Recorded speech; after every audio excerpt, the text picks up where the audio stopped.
Hey, what's up, everybody? I am back, and we're gonna do another muse. I have 5 topics, um, plus 2 bonus topics, so that's gonna make for 7 topics. Um, just some things I kind of want to give you guys my thoughts about. Um, these are gonna be somewhat random because anytime I find something I might want to talk about, I just write it down and use it as a muse topic. So, um, we're gonna start with all of this, I guess, with a question. With all of the bad shit going on in the world, the shootings, the wars, the senseless hate crimes, um, and everything else going on in the world, just because people are being themselves and they're not afraid to be who they are, would it kill us all to be a little bit kinder, or at least try to be a little bit kinder and tolerant of other people, religions, skin colors, um, thought processes? Isn't that how we learn? We learn from each other. How can we learn from each other if we're busy, you know, chopping people's heads off for their religion, or shooting up clubs because people are gay, or, you know, fighting wars that we don't really have any part in? You can't. The kindness starts with you.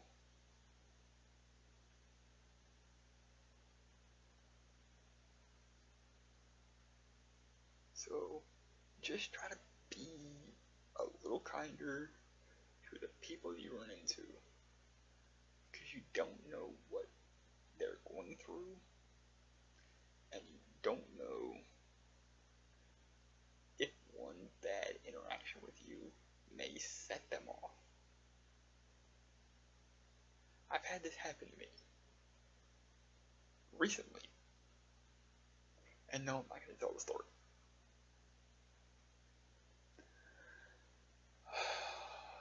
So that's just my thoughts on that. Let's just all try to be a little bit kinder to each other. Life's too short to not be. And, alright, let's see, let's take this off, because I can confuse myself. Apparently, when it came out that Ichiro was passing Pete Rose's MLB, 4256, there was a big uproar of should that be counted? Should we count his time in Japan, or just do it in his time in the major leagues? Well, shit. Even in his time in the major league, he's got over 3,000 hits. So, um, the way he plays now, unless he retires, he'll get to 4,000. Plays another 3-4 years, maybe. He'll get to 4,000. I don't think they'll play another 3 or 4 years. But if he does, he'll get it, and he'll beat Pete's record just because he's a great hitter. I've often said to people that will listen to me that Tony Gwynn is the greatest hitter I have ever seen in my 36 years of life. Well, if Tony Gwynn is number 1 on that list, Ichiro is 1A. And the reason I'm not adding Pete to my list is because I don't remember ever seeing him play. I was around from 79 to 86, and my first memory of Pete Rose, he retired in 86. My first memory of Pete Rose was the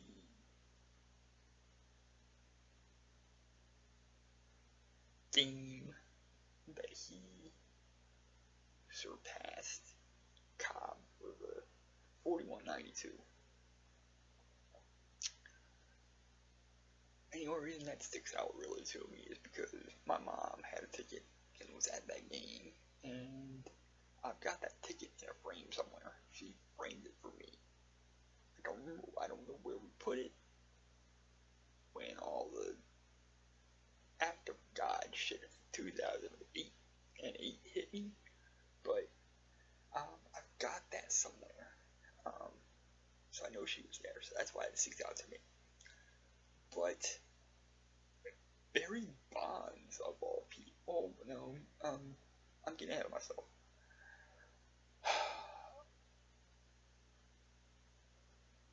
He said he didn't want to become known as the hit queen, which didn't do him any favors. Dude, Ichiro's accomplishments do not take away from yours. Shut up. Nobody's trying to take your accomplishments away from you. Keep taking from you. Do I think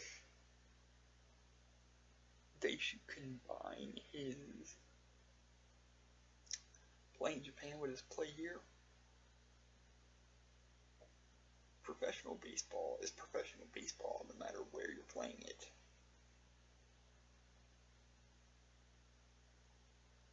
So I would understand if they did.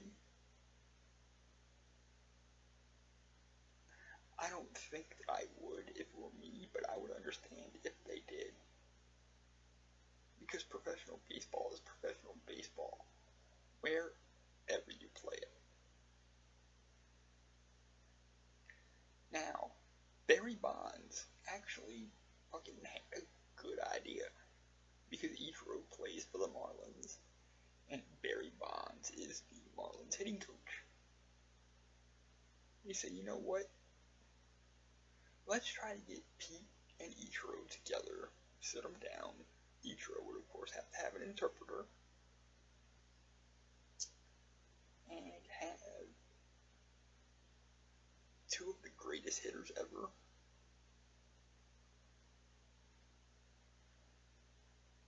chop it up and, just talk about hitting.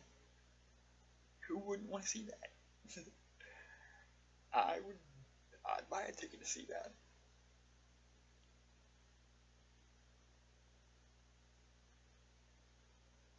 Pretty sure if Nicole, and I'm mentioning Nicole because she's the only, diehard baseball fan that I know besides me,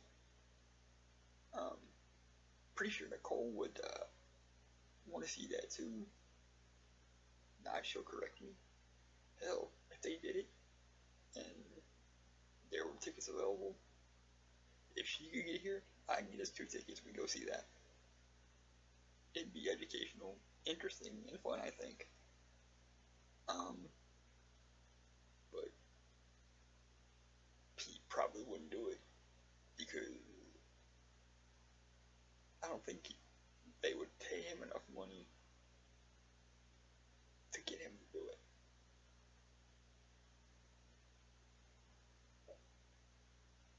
Okay, he's outspoken, we all know this. But based on what he's done and has been proven that he's done, people in glass houses, man, can't throw stones.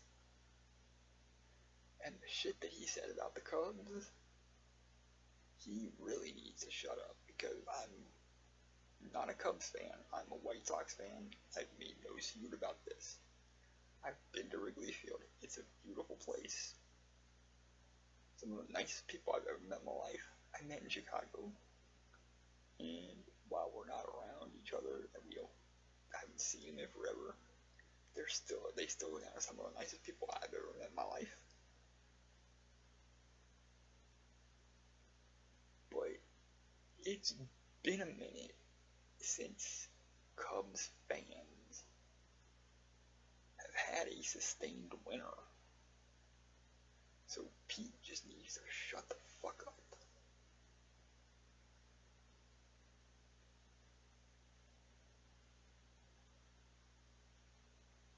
Okay, that rant is done. Sorry about that, I kind of went off on a tangent. But if you've been around long enough, you know that tends to happen with me, so yeah, it's pretty much expected. Alright, next we're gonna do, what are we gonna do next? Okay, now as you all know, or you should know, I work in a call center.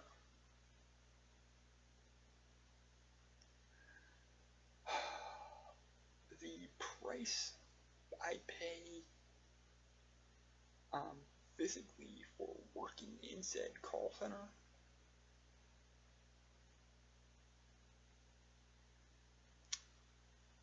is, I have to talk a lot. Because I have to talk a lot, my voice is prone to, at any moment, just saying fuck you, getting up and walking away for a day or two. And ask Heidi, she's helped me get through about a week and a half, 2 weeks of this shit.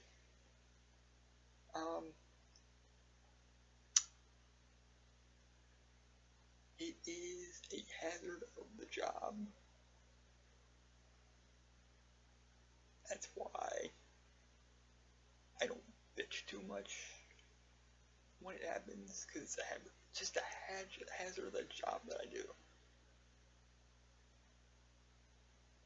The only time it really bothers me is when it gets hard to breathe.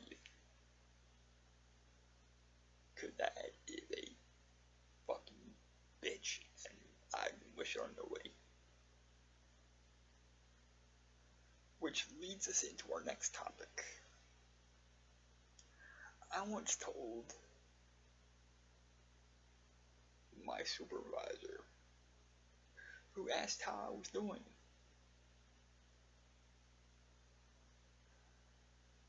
that I was the master of something that I call pill it and kill it. He said, what? I said, I am the master of pill it and kill it. For those of you that do not know, I'm going to explain what pill it and kill it means. I am in excruciating pain every day of my life, without fail. I've learned to live with it. I've learned to function around it. And yes, there are days that it becomes debilitating and I can do nothing. But thankfully for me, those days are still rare. They pop up more these days, but I think it's just because I'm getting older. But they're still what I would consider rare.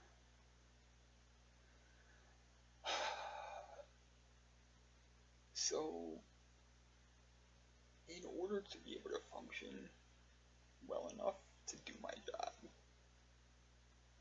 and so that people don't notice me in said pain.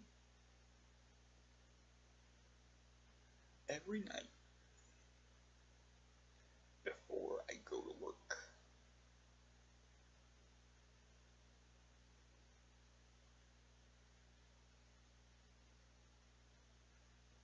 I will take an ibuprofen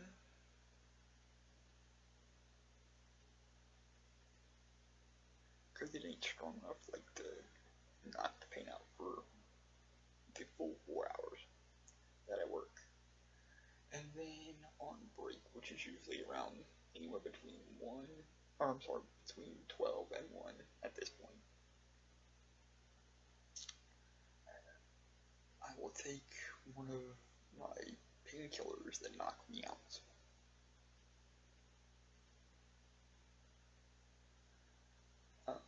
Because by the time I'm done with work, it has kicked in, and while movement still hurts, it's at least manageable. I can still do it without killing myself most of the time. But because I take the ibuprofen pills, every night before I go to work, for the record, I take 2 of them because they're fucking. I don't know. So let me show you.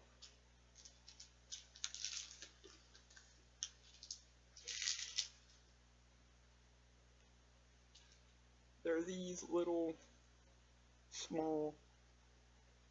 I take 2 of these every night before I go to work. I don't know if y'all can see that or not, but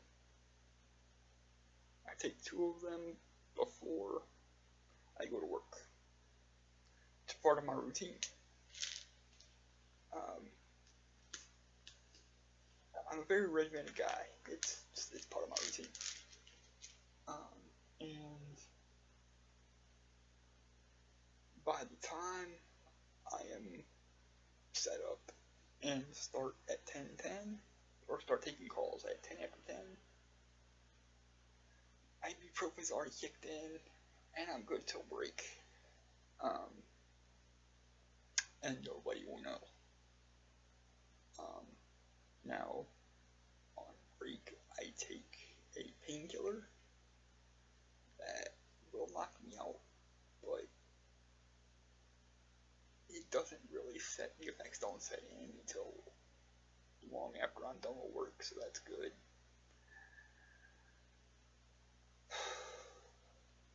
And I can be at least dull pain most nights.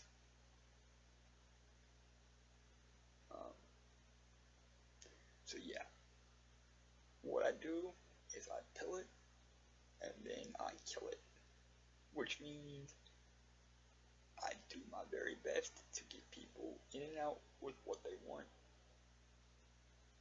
as quickly as I can, so I can take as many calls as I can, because they're still on me about fucking call times and averages not being my average for the month of June not being what it needed to be, even though, like, a supervisor told me the other day that I was doing good, I was doing okay.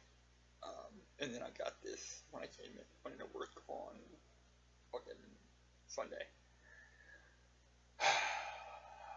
They need to make up their goddamn minds. Anyway, so yeah, that's the master. Kill it, or kill it, or kill it and kill it.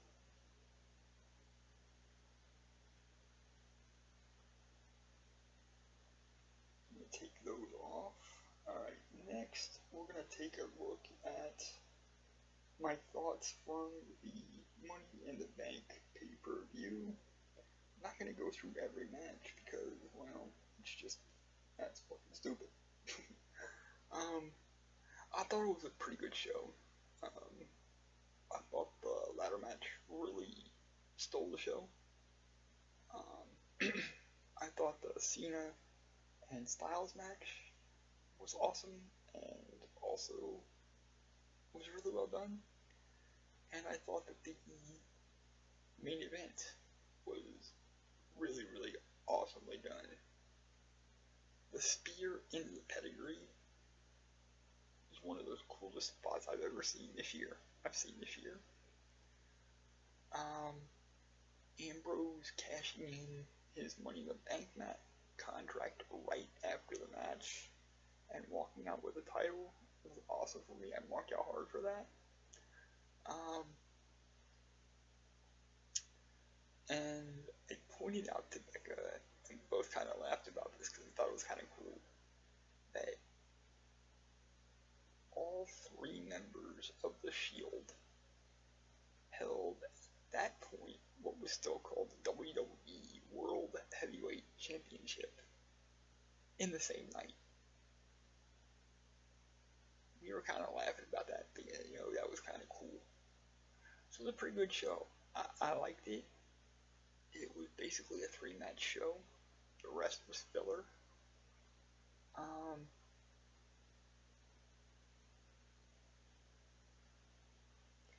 And I thought the Natalia turn was the best thing could have happened to her. Because, now I'm not going to get shade as much when I tell people that I cannot stand her. She's good in the ring and all. I just can't stand her fucking, Total Divas ruined her for me. And even before Total Divas, I was kind of meh to her anyway. But that just threw it over the top. So, everything else was just filler. If you're going to watch the show, watch the ladder match, watch Cena Styles, and watch the main event, the Reigns Rollins main event, and Ambrose cash in. Otherwise, the rest of it you could have seen on any Raw or SmackDown. Alright guys, so a couple bonus topics.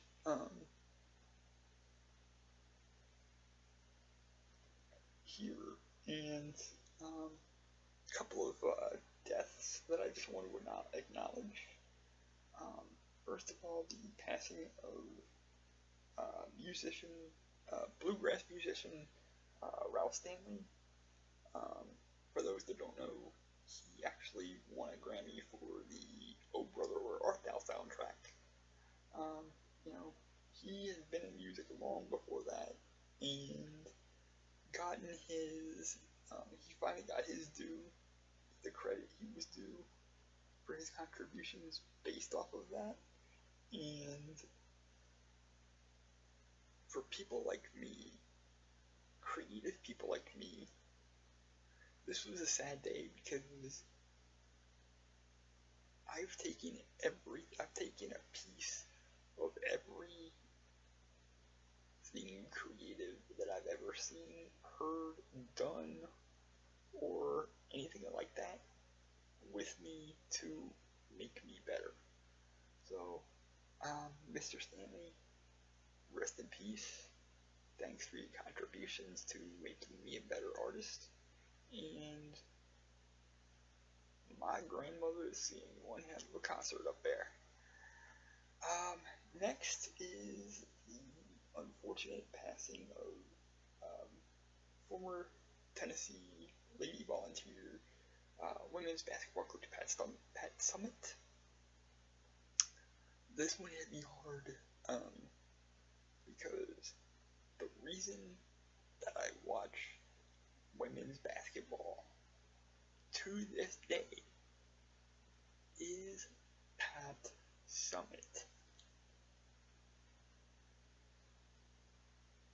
I remember first time I ever watched a women's basketball game was her 95-96 Tennessee team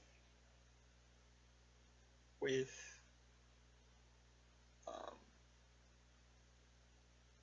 Shamiqua Holtz-Claw and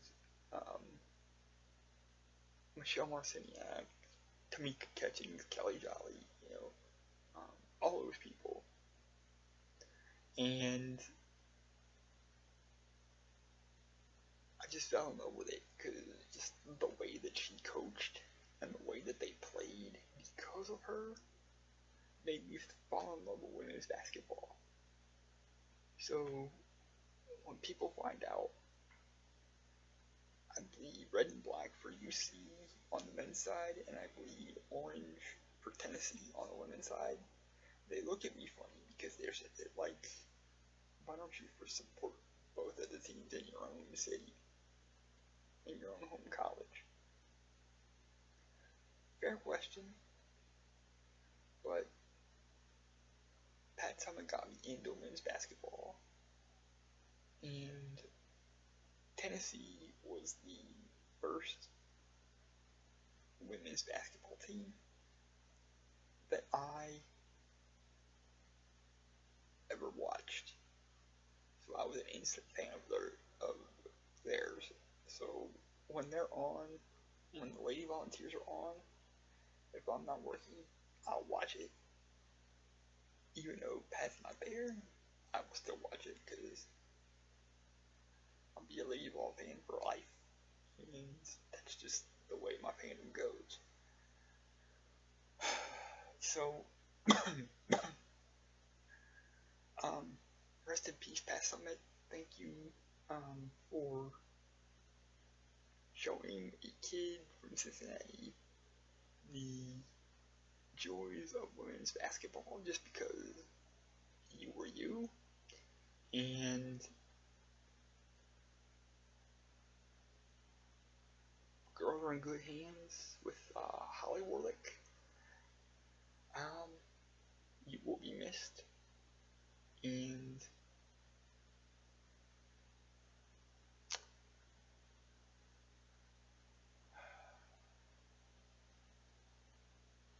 college games is not going to be the same without you.